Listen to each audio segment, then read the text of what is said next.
خب درود هموطنان عزیز بینندگان مخلصان مبارزان، امیدوارم که یکایک شما خوب صحت سلامت باشید.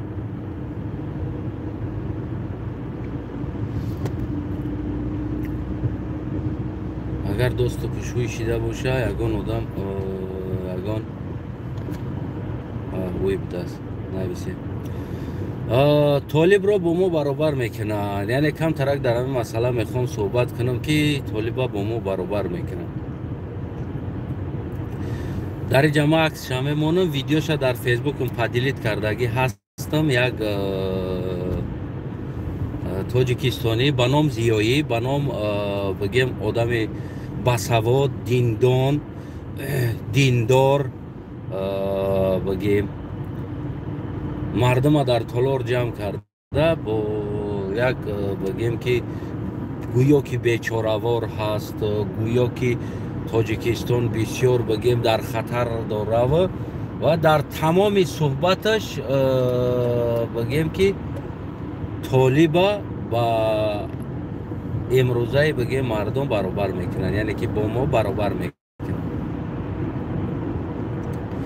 میگه که اگر که 10% اگر آدم روزانه مقاله نویسن و روزانه گپ زنن، ما روز گپ زده بودیم درباره معلمان را مجبور میکنن مقاله نویسیده 300,000 اینترنت ده، یعنی که روزانه ما زید اونو چیز چاپ میکنیم گفته مردم تبلیغ میکنن. خب خلاص مایلی نویسین، یگان جای مشکلی نداره.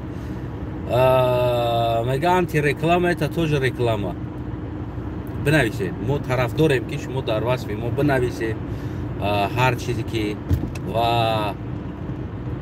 فضا را آزاد مانین مردم بنویسه. مردم چرا امروز زیدی ما گپ نمیزنن؟ سببش که مردم میترسن. مردم شما ترسانچک کردید. برای همون بگیم که او زیدی ما گپ نمیزنن. اگر مردم آزاد مانین فضا گپ زدن در اجازت باشه، نوروز میبینین مردم بسیار مینویسن زیدی ما طرف داریم که زیدی ما بنویسن و گپ زنن. من اصلا به طرفی نمیکنم که در حالت زیدی ما بنویسن، اما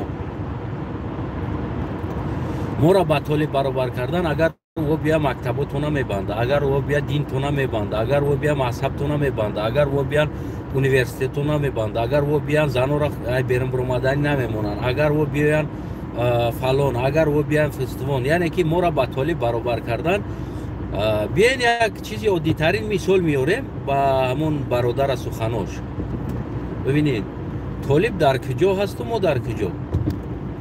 طالب در یک بیچاره بین کهده، اون نمیدونه خودش چیکار میکرد، اما ما چندین سال میشود از تولد چیدگی ما در دولت‌های آزادی و غیرها گشتگی. یعنی فرق طالب از زمین تا آسمان است. طالب یگان بار دموکراتیا گفتگی نیست، اما ما هر روز میگیم که دموکراتیا و دولت دموکراتی آزادی میسازیم. بسیار خوب میشید اگر انسان ها همون گفته شما را اجرا میکردن و می نوشتن زیدی ما معلم ها، ادیب ها، داملا ها طلب داره که براین. من طرف دارم که براین زیدی ما گپ زنن، براین ویدیو کنن، گپ زنن، انا فکر اندیشه شونه بگن. شما او را با وطن دوست داری دعوت داره، چرا دعوت نمیکنین همون مردم ها که 30 سال سویتاتون نکشتن؟ براین از سویتاتون از حقاتون طلب کنین. چی بس 30 سال شما مردم ها تجاوز کرده، یک بار نگفتین مردم ها که مردم برو از حق طلب که این حقیت است؟ چرا امروز مردم ها مجبور میکنین زیدی ما خیزاندن داود؟ میدونید کجا عجیب است؟ میدونین عجیبش در چی است؟ چرا شما مردم ها طلب نمیکنین که ای مردم شما مردی کار شدین، زناتون در روسیه کوچرو شید، زناتون در توالت ها خوان، زناتون با مردای بیگانه خوان، زنی توجیک. آخه ترامپ دنالت یا چای توجیک زایدگی است. آخه چرا مردم ها دعوت نمیکنید در این طرف که مردم ها نمیگن که گپ زنین کی شما را این روز آورد؟ اپوزیسیون آورد یا که امروزه امام علی رحمان آورد؟ برای چی مردم ها دعوت نمیکنید؟ اون کمبودی هایی که داخل وطن استودگی است برای حدی اقل طلب کردن، تغییر کردن، استعفا گفتن امام علی نیست. چرا مردم ها در این طرف دعوت نمیکنید شما؟ ما که طلب داریم امام علی را که تغییر شود وطن، ما که طلب داریم که زنا مردی کار نشوند، زنا در قچاق بیگانه و خو نروند. ما تاجیکستانی مردکیم، اینه در نهی سین سال حالی هم زن نداریم. ایتری رنگ ما باریم هزارها جوانو از زندگی قینی زن ندارن، از مشکلی زن ندارن، از دست امام علی رحمان گریزه زن ندارن. چی باید دخترای ما در قچاق بیگانه و خو میروند؟ وقتی که ما طلب میکنیم و شما او را زیدی ما میخیزونه که گپ زنین پروتیفی او که تو که او پروتیفی ما گپ زنن.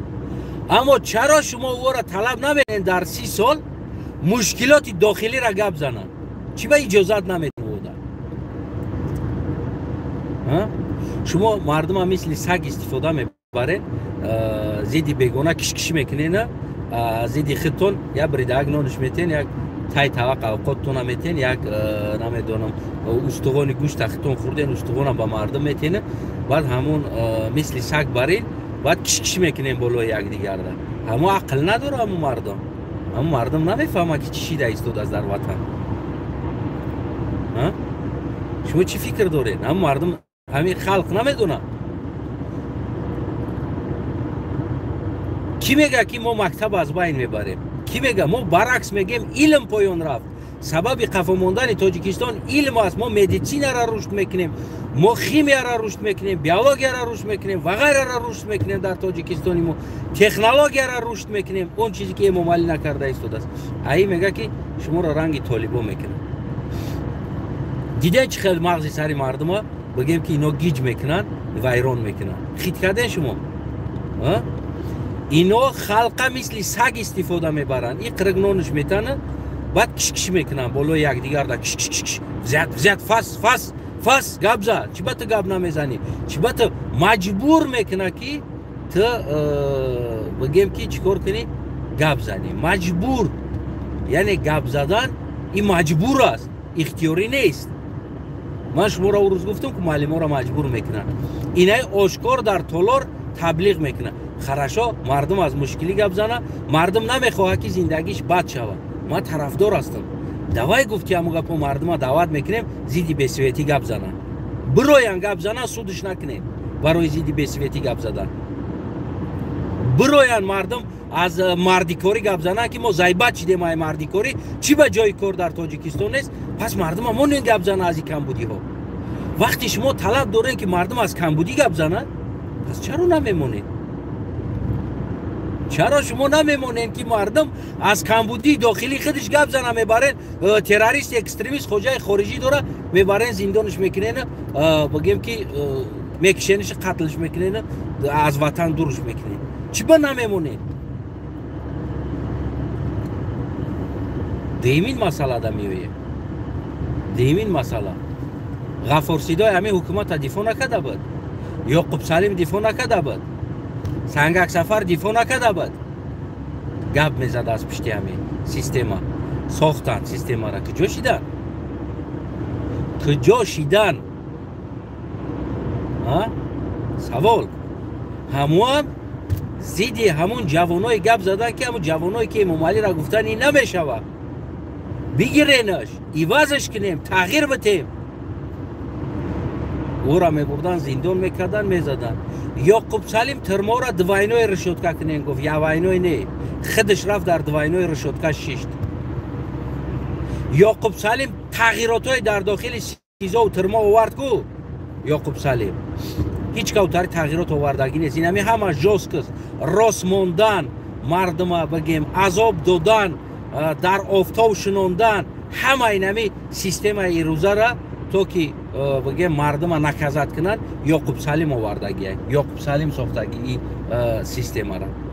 نه که خودش رفت در نمی سیستم شیشت خودش سوختگی میگن که چوکان زیری چوک خودش رفت در همون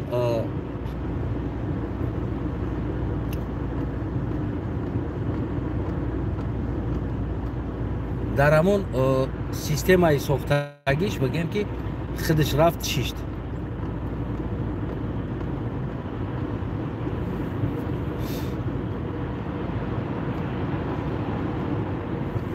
فهمیدین که خید کردن یا مردم ها چی دعوت میکنن؟ شما خید کردن که یا مردم ها کجا دعوت میکنن؟ مردم ها دعوت میکنن ملا را جمع میکنن اوگروز ها ترسوندن فقط مثال افغانستان ها میارن فقط مثال طالب امروز طالب مثال سخنهای وشیدگی است این مردم افغان با مکتب زور است اگر شما خاموش باشین با مکتب زور میشوین این مردم امروز با بگیم فلانیش زور است شما چی فکر میکنین شما فردا و بیاین شما با اینمی زور میشین امروز مردم با طالب آمده است مردم با کتاب زور است وقتی که او اومدن شما با کتاب زور میشین امروز دخترها کوچه میبروین وقتی که او اومدن تو افغانستان ببینین افغانستان ببینین فقط افغانستان ببینین فقط افغانستان ببینین که افغانستان کدام احوال است و فردا شما انما احوال دمیشه مردم های نخیلی مغز سرشه اینو گیج میکنن فقط مثال فقط افغانستان افغانستان افغانستان افغانستان طالب طالب افغانستان طالب افغانستان طالب افغانستان تاجیکستان اپوزیسیا ببینید یا یگان بار نمیگن که امام علی را حمایت کنین ما طرف داریم ما نمیاییم ما طرف داریم اگر خواهید ما نمیاییم یکی اجازت بتین مردم از سوید دعوا کنه از نبودن اجازت بتین مردم از اتپلین دعوا کنه اجازت بتین مردم از خنکی کودکاشون دعوا کنه اجازت بتین مرد چن اجازت بتین ببروین مردم میدان ده طلب کنه از امام علی رحمان سویت میلیارد دلار ده سالانه سویت همه فروشین اجازت بتین مردم ببروین پرسکو پول کجا شید گفته 300,000 زیایی دعوا دارین 300,000 زیایی داریم 300,000 زیایی ببروین کو دعوا کنین کو دعوا کنین مردک باشین اخی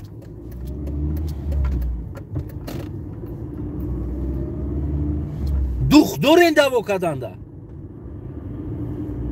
مردم هم مثل سگ استفاده نبرین مردم سگ نیست استخوان داده بالا یکدیگر ده فس بگینه یکدیگریش بگزن ما ده اجازت نمیتیم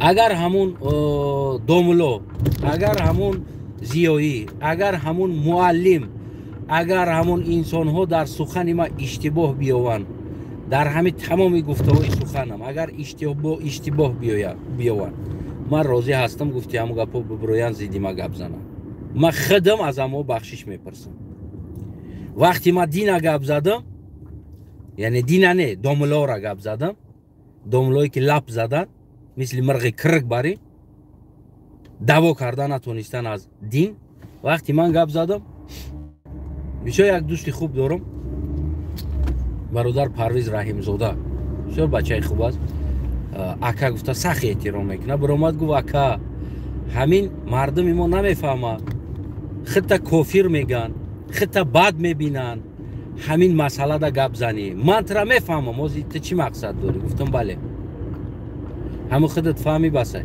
دیگهش در کار نیست گفت این مردم ترا کافر میگن بعد گفتم اگر به همین کافر شدن ما ملاهای ما بیدار شون از دیناشون دفاع کردن سر کنن تنقید ما با او برسه مایلی گفتم ما کافر شم همین با یک دوزخ رفتن ما که همین ملاهای ما درک کنن چست کنن که ما او را تحقیر کرده تنقید کرده ایستادم تحقیر نه تنقید کرده ایستادم ببروین اصلاح شون ما روزیم دوزخ روم هر کاری که ما میکنم پوست مردم ما را بد ببینن نه که مردم بیدار شوه مردم احساس کنن همون خادمای دینی ما احساس کنن که بیست همین خطاگی ما بود همین بچه گفته ایستاده است ما خاموشی ما بود راست میگه همین پوست مردم نفهمه پوست مردم مرا کافر بگه نه که ما گفتم دکنسا تحقیر میکنم دکنسا تنقید میکنم برای آنکه ما میخوام ملا را بیدار کنم ما میخوام چست وای ملا قطعی بازی کنم تا که او بیدار شوه میگم بیس راست میگه همین انسان واقعا ما در یک جای اومدیم رسیدیم جای لازمی ده همین بچه راست میگه همین گپا عیبی ما هست خاموشی ما هست که همین بچه گفته ایستاده است اگر شاید همین کارو را ما نمیکردیم ما همین روز اومده نمیرسیدیم شاید ما تغییر میافتیم در زندگی دیگر خیل میشیدیم در زندگی یعنی دین ما آزاد میشید ما دا گفتم فرق نداره مردم چی میگن با یک دوزخ رفتن ما اگر همین دوملاها شور شون دفاع دین یاد بگیرن دفاع کردن یاد بگیرن از دیناشون پس گفتم ما کافر شم تا اگر جای تنقید نباشه اونجا اصلاحات نمیشه و امروز سبب تنقید کردن امام علی رحمان هم اصلاحات کردن امام علی است قتل کردن کشتن نابود کردن نه امروز تنقید کردن حکومت از کمبودیش گفتن اصلاح کردن است مقصد امروز مقصد اصلاح کردن است ورا که اینای خطا است اینای کارت خطا است اونای کارت خطا است فلانی کارت خطا است اینای اینجا خطا است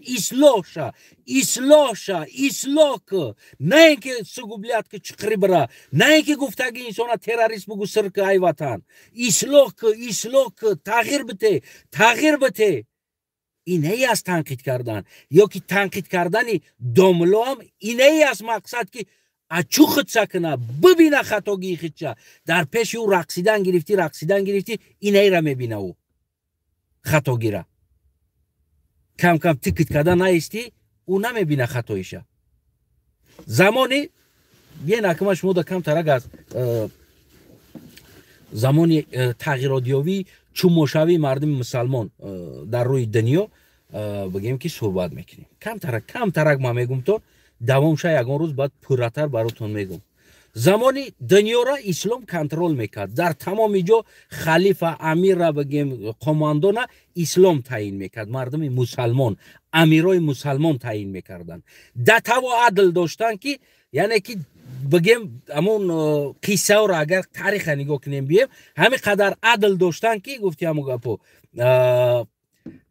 یعنی که مسلمان از کافر از مسلمان جدا نمیکردن در یک منطقه زندگی میکردگیره هر یک انسان حقش میداد نلاکش میداد خانه او حمایه میشید در قصه هم هست که یک مسلمان در وقتی در پیش قاضی میگرده میگه که من مسلمانم کافر برای مسلمانی تو مینازی گفته ایرا جزا میتنه او غیر مسلمان نه یعنی که هم خیلی زمان بدگی بعد از او همون گروهی که امروز کنترل دوران حاکم تعیین میکنن پرزیدنت تعیین میکنن بازی میدرونن بعد میگن که اینا را باید ما چیکار کردن مون در کار است یعنی که زید اینا جنگیدن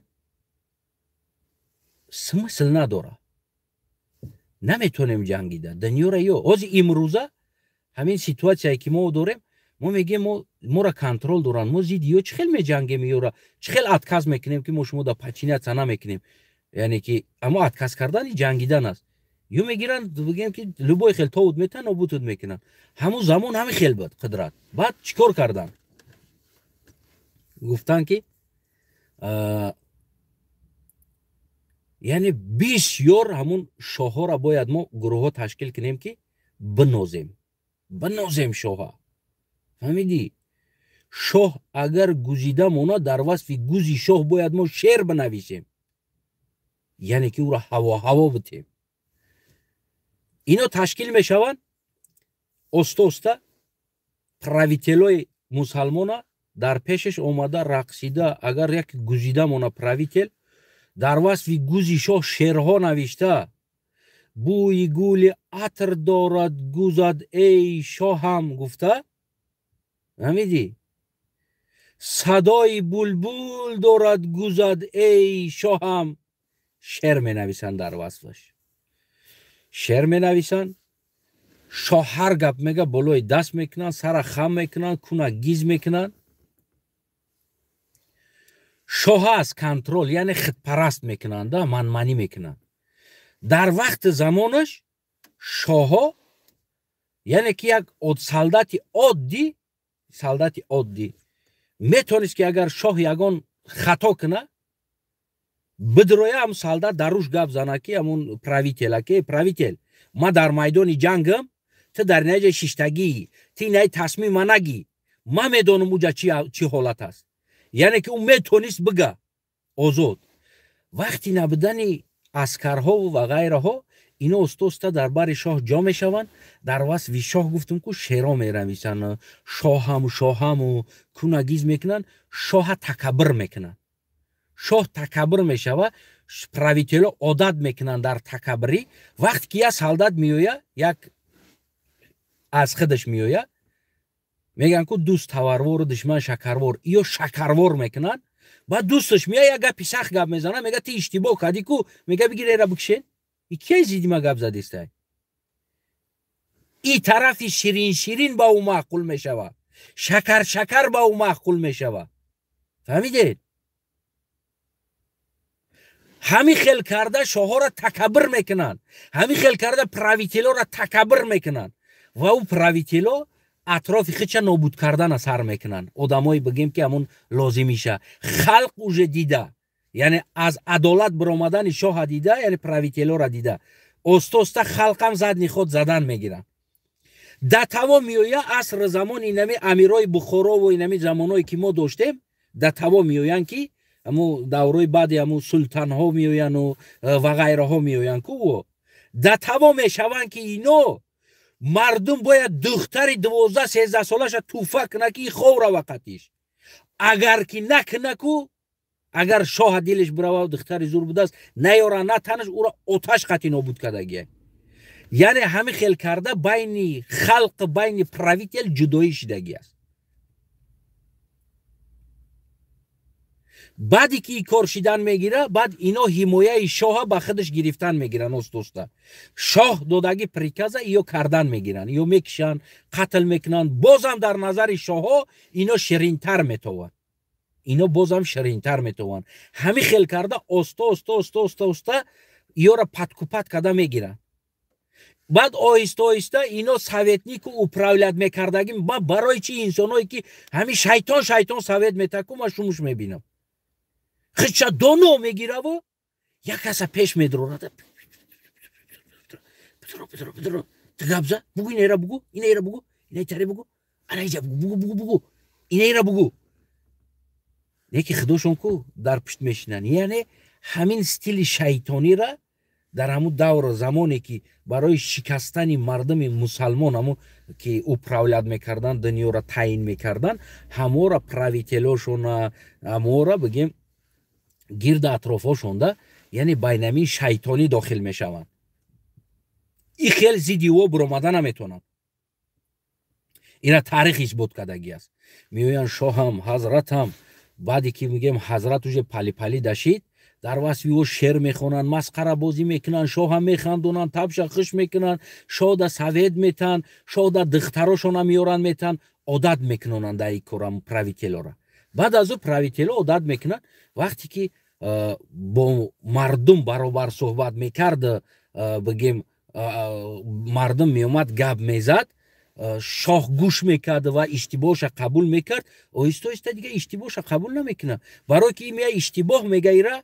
ایسی گروه در پیش استودگی شاه هم تو تخری کردی خوب زور کردی بوی گل عطر دارد گوزد ای شاهم، آوازی بلبل دارد گوزد ای شاهم. گفته شعر خوندن در وصفش. ای شاه گفت که چی باید نه مرا تغری گفتیسته ای کی اومده مرا میگه که تنو تغری کردیستی. خست زد استوست مردمان نابود کرد. فهمیدین چه خیلی تکبر کردن شاه را. بعد زویسی میکردن، بعد دربارش جاشیدن، هر فرمانی ای را برداشتن. یعنی لوبای نزدیک شاه، لوبای انسانی که هم عدل داره، انسانی که حقیقت داره، انسانی که بگیم ریالیست است کو در وطن شاهش ریال نه انسان است. بعد او را چیکار کردن؟ موتیت کردن. ببین شوها این امروز هم این چیز در داخل اپوزیسیون در داخل حکومت هم تو امروز این چیز رفته ایستاده. شو هم ببین از طرف از دین گپ زده ایستاده است. این اشتباه داره شو هم. این آینده در ما زلال داره شو هم. یا حضرتم اینا پیش راشه گیر حضرتم نمیشه و اینا پینهانی موچیت میکنن بعد رهبره. بعد رهبر استا سرش گیج میشوه. بعد یه بار میبرویه یه بار میفهمونیش تو را راست میفهمونی برای که راستی تلخ است از اونجا دروغ شیرین شنویدگی است گپیت نمیفوره درو چی با عمر یا شاه هم گفته گپ زده ایستاده است ای از طرف میگه برادر گوش که گفته ایستاده است چی با عمر شما میگه از طرف مرا تو میگه. ببینین عادی ترین چیز یک انسان اگر 10 آدم شما گفته گپ زنه یک آدم بیاد تو گفته گپ زنه کو میگه چی مرا تو گفته استی من نفهمیدم مرا 10 آدم شما گفته ایستاده است فهمیدین چی خیلی مرا تو میگوی یا که فرزندت بیاد تو بگه گپ زنه ده اشتباه بگه او تا گوش که خطا کردی چی میگوی میگوی جا بیا تو چی خیلی گپ زده استی سینما عیناً انمی طبیعت آوردن مردم ها چیکار کردن مردم ها دلبیاب کردن و امروزه کاری که او کرده ایستادن شیرین در امام علی گپ زده گردش در رقصیده امام علی را برده بطلق در تقیده ایستادن زویسی میکردن گرفتن امام علی را. وقتی که اپوزیسیون یک گپ میزنه که امام علی اشتباه هست ای انسان میگه ببین کی او بکشنش پولتون میتم بکشین روزش دابتیم پولتون میتم بدزدین بیارینش پولتون میتم. یعنی که عیناً انا همین سیستم قطعی بگیم مردم مسلمان شکستن و تا امروز در وصف مردم مسلمان ما یعنی که تو اگر شعر سرود نخونی در او سخت میرسه.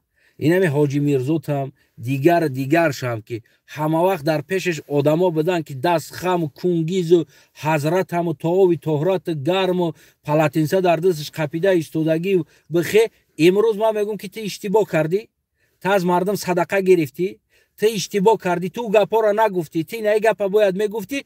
مردمی که او را قبول دارن شیرینه برای که حاجی میرزا شیرین میگفت که شما ده میگردن میگن که از طرف تو دین گپ زده استی میگم برادر یک جای را بیار که یک حدیث آیت من گفتم غلط است یا که گرفتم براتون ترجمه کردم از دین که این همی چیز نادرست است بگو ماده بیار.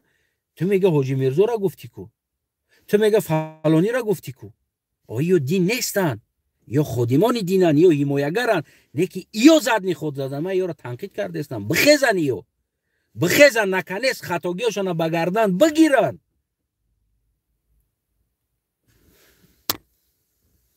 میفهمین یا نکنیست خطاگیشون با کلا بگیرن اینو میگم پوست بیا مردم مرا بد ببینه مون مردم مرا کافر بگن یکی حداقل یک آدم تو اینو را گفته سیخ نکنه اینو با کلا نمیگیرن. بس از پلی دست پیش بر کردن بس از حضرت شیخ وظیفه تای با کلا گرفتی اجراک ات کس که نباشه ات کس که یا اجراک فهمیدین اینه ای خیل کردن آوردن شاه را یا که بگیم که همون دولت مسلمان را شکستن. برای چی؟ برای که سر کردن با او دخته توفه کردن آموختن خداشون دختراشون توفه کردن آموختن او را. بعد از او وقتی که در شاه توفه نکنی دختر تا خوین بدی. بعد از او چیکار کردن آوردن گفتی هم گفت برای یک جدا منصب گرفتن همه چیشه قربان کردن. اگر شاه میخواست با زنش خو کنه زنش هم میداد میخواست با دخترش خو کنه دخترش هم میداد.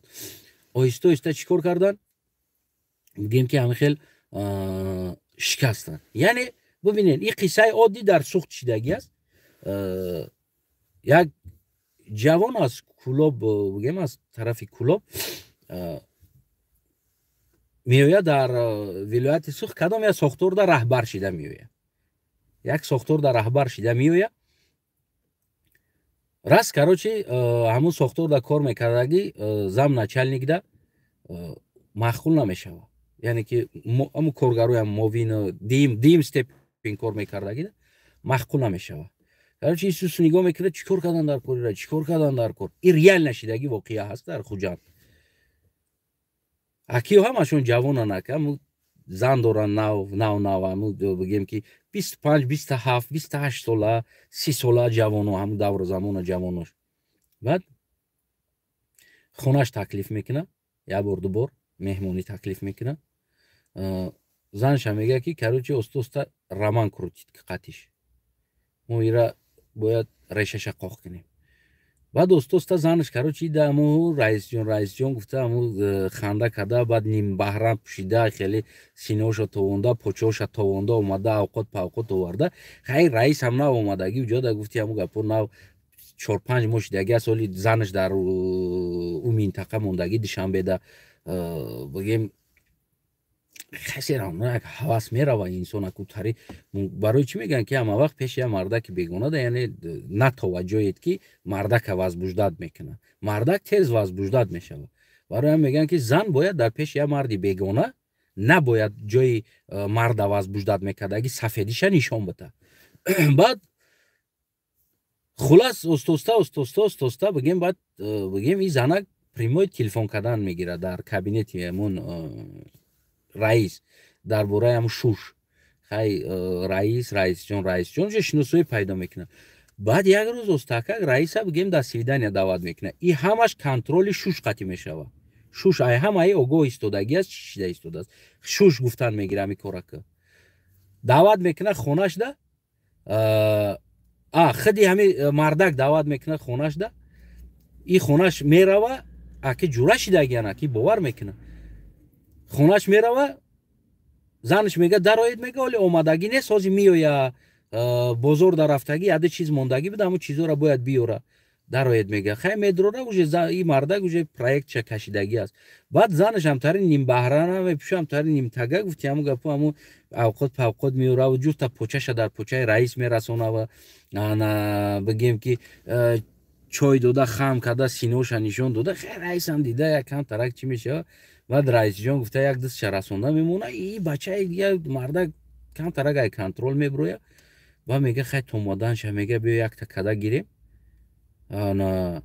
دیگه همون قچوقش ده میگیرم مچک میکنه و این زنک واقعست همه زنکی رئیس حمله کرد ماده گفته او تیاران در اون طرف این گفتی هم گپو میدوان میدروین میقپن رئیس گویو که رئیس در خونه ای اومده زنی ده حمله کرد بگیم زایت میبرانش پول روز از کار میگیرن بگیم آنتی پارتی میکنن از خوجان دفش میکنن یعنی در همون زمان این پروژه آیا نه زمانی که رشد کرده بود که مردم از همون زمان این پروژه کار فرموندن یعنی برای نابود کردن انسان ها بگیم که اول برای او زناشون دادن دختراشون دادن او را تکبر کردن پرتافتن و این چیز حاضرم در ما وجود داره تکبری باید در پیش یک کس اکا بگه رئیس بگه برای چی ما میگم که نکنین من برادر شما می عاد یک خلق بچه ایم نکنین نمتری نکنین کسل سیتوره میگن کو منم خیلی کسل سیتوره میقپم وقتی کسل سیتوره قپید گفت هم گفت او کسل تبابت شوی نداره کدامی که کسل سیتوره شدین او شما بله را دوست داشتین گفتی هم گفت اکاگویی را که دوست داشتین شما اومدین یک کس باید بخیزه دوست داشتین بگیم که دیگر چی نشین ولی در مرکه ما میرفتیم یگان جدا که ما مرکه را نیستم در زندگی یگان وقت میرفتم شیشتگی اوقات خوردیس یک آدم اومد کلون ای بخی حجوت کلون اومد بخی دوملو اومد بخی معلم اومد بخی بچه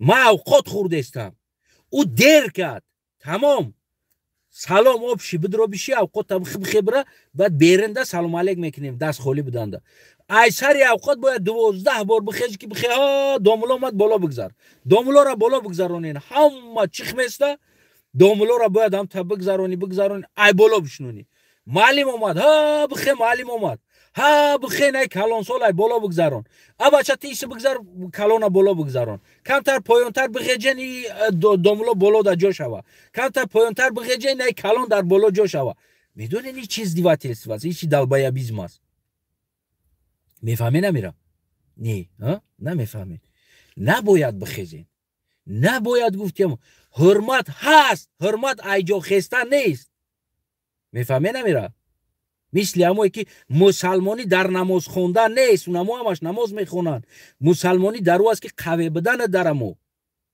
یعنی قدر او را دانستن دفاع کردن یک انسان قدر کردن در پیش او خستن نیست وقتی مشکلی سر او میآید دفاع کردن است همتون در پیش حاجی میرزا گفتی هم گپا دستاتون پیش بر کلتون در سیستم مسجد میزدین نه که امروز در سرش حاجی میرزا میومد ایجا تون میخستین چل بار میخستین میشتین حاجی میرزا سلفه زنه یا حضرت گفته خسته ایجا تو حضرت آوا بگی حضرت چای بگی حضرت اصل بگی کو چی با نخستین امروز در برش چی با نخستین او در پیش اوقات خستن خود نمایش کردن او معنای او را نداره شما حاجی میرزا را دوست می‌داشتین شاید ما شما زیادتر او را دوست بدارم شاید ما شما زیادتر او را احترام کنم اما تنقید ما هم سبب اینما است که ما اونمو را نمیخوام که نم خیلی زچوماری شوه و بگیم که در پیش مردم امروز ما برای اونمو را نامش بسیارتر میگیرم که بخسته ببرو ای وطن زرود بیاید نتونی ببرو دودا نشه پول ده دودا نشه تری اکاگویی پیش بارزاری سرخم کردن ده دروغ است اینو اون انسانی که ترا میگه انسان اشتباه کرده استی اونا او دوستت است دوستونه که در پیشت آب بیاره و چای بیاره اصل بیاره و ها بگه وای پشتیت پروست هم میخوردم روزو تمام قطید میگشت کیف صفا بود در پیش روغانیا بود کنی امروز کدامیش در برتن گب زکو کدامیش یگان تشه نمیابی کدامیش ایت دفاع کرد یگان تشه کدامی اشتباه تا گفت که حاجی نه اشتباه بود کدامیش گفت یگان تش نگفتد برای که عادت بری بر بدی پخریم بدی تو چی میشه یا که چی نمیشه فهمیدین تکش تو بینمی گفتوی ما با تنقیدوی ما و غیرهای ما اگر ما کافر شم ما راضیم اگر ما دوزخ برم ما راضیم نه که اگر که همین گفتوی ما سبب عقلی و نوا شوه که بگن که بیس ما اشتباه سر دادیم همین انسان گفت فهمیدین وقتی یه جا پجر میشوه وقتی آدم را میخواهن از اوجا خلاص کنن در اوجا پجر نی در درون علاو میروه میدرویه و خلاص میکنه بعضی هاش مانده میمبره درمو درون برای نجات یک انسان دیگر ای درون علاو میدرویه و در اوجا میمبره خودش اما کسی را نجات میده فهمیدین وقتی که اگر ما در داخل علاو در آمدم برای نجات دادن چیزی و اگر ما مردم در درون علاو значит مقصد ما داخل علاو شدن معناش نجات دادن بود کدام میره نه که خودکشی کردن فهمیدین خید کردین خید کنکتون خید کرد برای نمو آدمایی که بگیم که در سوختار خاموش کنی کار میکنن وقتی بزرگترین جاها در میگیره برای نجات دادن مالیت برای نجات دادن جانیت کسی دیگر هم باشه بگیم که تا هم نباشی کسی دیگر باشه در اوجا اما سوختار خاموش کنک میدرویه درونی علاوه میدرویه اون میدونه اوجا علاوه سوخته ایستاده است او دیوانه نیست نبینه دیده ایستاده است علاوه سوخته ایستاده است نه که برای نجات دادن تو خودشم با داخل همو میکنه که ترا نجات بده اوجا یا هر دد در اوجا میبره یا که هر دد میبروین اوجا یا که ترا برآورده خودش میبره وظیفه او همی است فهمیدین تکش تو اول بعضی ها برآمدنی از تنه دیوانه است از تنه دی کافر است پوست باشه پوست گفتی شما باشه مرا سودید میکردگی کافرم مسلمانم دوزخ میرم جنت میرم در کجا میبرم چه خیلی میبرم اونا بالای سرم ایستادگی آفریدگارم میدونه تو را حق نداری ریشت کنی. اما امروز من داخل علاو در آمدگیم سببش که نجات بتم کسی را، چیزی را نجات بتم، مال کسی را نجات بتم، جان کسی را نجات بتم، دین کسی را نجات بتم. برای نما هم بعضن حالت ها بگیم که خیلی خدمت شما دا کافر رم باشه نشان میتمو تا که کمتر سختتر در دیگر ها برسم که اونا دیگر ها اچو خود سکنن، کمتر بیدار شون اونا دیگر ها. فهمیدین؟ خونتون آباد باشه که سرتون بلند باشه. با یک کافر شدن ما اگر شما مسلمان بمونید دین نجات بیاوه بمونه، من راضیم در کافر شدن. با یک دوزخ رفتن ما یک آدم دیگه بهشت بروه اصلاح شوه که اما دامله ها بهشت برون، من راضیم دوزخ برم. مرا شما حل نمیکنین دوزخ بهشتی مرا. گفتم که اون در بالای سر میستودگی است، مرا آفریدگی است و با خودش میگیره خودش میبره هر جایی که بره اون بالای سرم بدگی میکنه، یعنی آفریدگاری ما میکنه اورا تنه ریشد نکیره. فهمیدین؟ سلامت سر بلند کو، خونتون آباد باشه. گوش کنین اورا مردمی عزیزم شما را مثل سگ استفاده نبرن، یا استخوان داده کش کنن بالای یکدیگریتون ده هاو کنین، یکدیگریتون بگزین که ما اوت سگ نیستیم، ما اوت ملت هستیم، ما اوت انسان هستیم. و اوناتر 4 تا گلستوکدار که فلان پول ماهانه میگیرن، اچکشه ببین چند سمسته، کستومشه ببین چند سمسته، معلم همون را داره نداره، ای که جا میگیره پول او سپانسر میشه. سپانسر دولت پولش میده که تو که ادرجت که خلق گفته او شما را درگ میکنه. فهمیدین؟ او شما را فاس میکنه، گپ زنین گفته او شما را فاس میکنه، بگازین میگه گپ زنین ببروین میدان ده شما را خیلی درگ نکنه. ما صورت او را در بالای نمی جای گپ زدم کنم اینمی جا صورت چمه مونمو دالبایو با او را ما میشناسم اینجا اومدگی به در کنفرانسیا با او را بعضی انسان های بگیم اما مخالفا استاد گفته قطیش گپ میزدن، درس داده بوده یونیورسیته ده که جای ده او دالبایو بیاره درس داده بوده، استاد گفته گپ زدن، احترام کردن او را. دالبایو ببین امروز معلم دوملو را جمع کرده، دینتون از بین میروه، ای تای بین میروه، مکتب از بین میروه، او بیان مثل طالبا میآیند بگیرین. ما ادکریتم میگم، ما سغرای گفتیم گپو کیفی بچه در زندگیم کدای مرا ندونه، ما در زندگیم کیف کده گشتگی انسانم، یعنی که یگان چیزا کو придерживаться نمیکنم، соблюдать نمیکنم یگان правила را. ما هم خیلی انسانم، ما هم خیلی کلان شدگیم، ما هم خیلی اویله در کلان شدگیم. این حیاتی ما است. گفتم که مرا اونا بلوبدگی رشد میکنه، هیچ کسی دیگر نه. خونتون آباد باشه، فکر نظرتون بنویسین، گوش نکنین. معلم محترم، معلم ما شاگردای شما هستیم، از دست شما درس خوندیم برآمدیم. ما فرزند این ملت هستیم، فرزند این سرزمین هستیم. اگر که او طالب اکثرش در دیگر جا تولد شدگی و اومدگی در اوجا بین قومی رفته است باشه، بین تاجیک و پشتو و هزاره جنگ رفته ایستاده باشه و کمبودی رفته ایستاده باشه و نام خدا را استفاده برن و نمیدونم دین استفاده برن در اوجا، اما در تاجیکستان مسئله ما قومی و مسئله دینی نداریم، ما ایرا نداریم.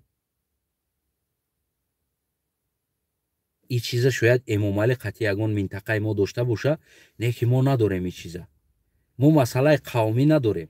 اوجا مسئله قومی رفته ایستاده است. توغری بفهمین ایرا. مسئله ما یک مسئله امامعلی را از بین بردن است، از بالا پایان فروردن است. تمام.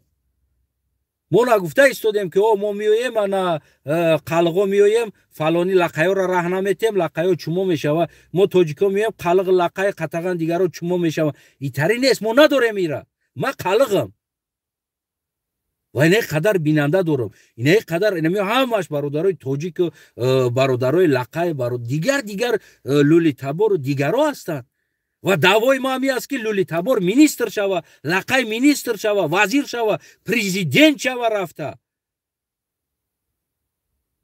دیگر ملت دیگر قوم و قبیله ها من طرفداری هستم که از لولی ما پرزیدنت داشته باشیم، یه بار مینیستر داشته باشیم، رئیس داشته باشیم، اقتصاددان داشته باشیم.